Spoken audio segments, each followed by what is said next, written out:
Criminology. Content warning. Mentions of sexual assault. Ended up dropping out of my criminology class this week. Or technically last week, since it's now Sunday as I'm writing this. I feel bad about dropping the class halfway through the semester. A part of me wonders if I could have pushed through it, because I know usually it's good practice to finish what you've started.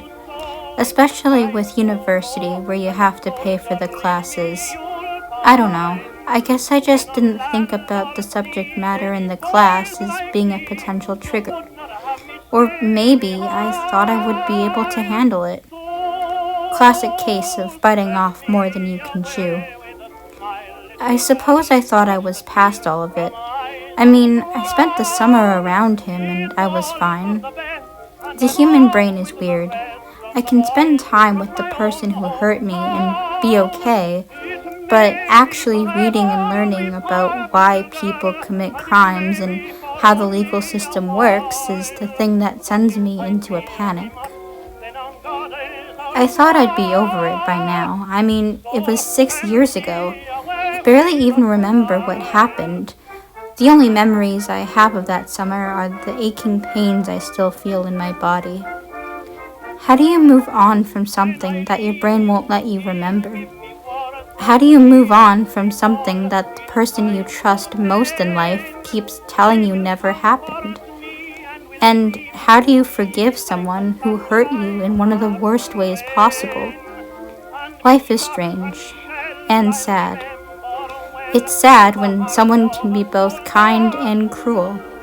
When a person who went out of his way to do nice things for you can also go out of his way to do terrible things to you.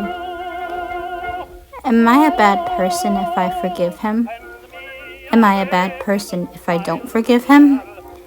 Am I just a bad person no matter what I do and that's why this happened to me?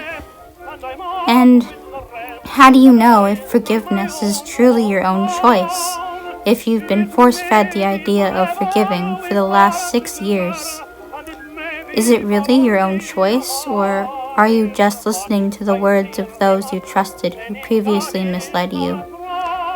The mother whose words still haunt you at night, but will also spend her last few dollars on sending you care packages in the mail once a week. The stepfather who blurred the lines between fatherly and dastardly.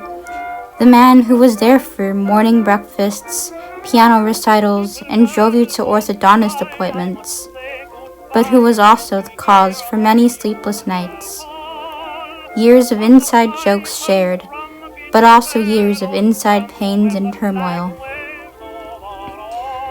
A part of me wonders if I'm overreacting and overthinking, if perhaps it's simply laziness about being unable to do the coursework that's causing me to want to drop out. Or maybe it's my own past traumas causing said thoughts of doubt. Years spent second-guessing myself and being forced to keep going back to that couch. Years spent being told it was all in my head, despite the tears that I shed.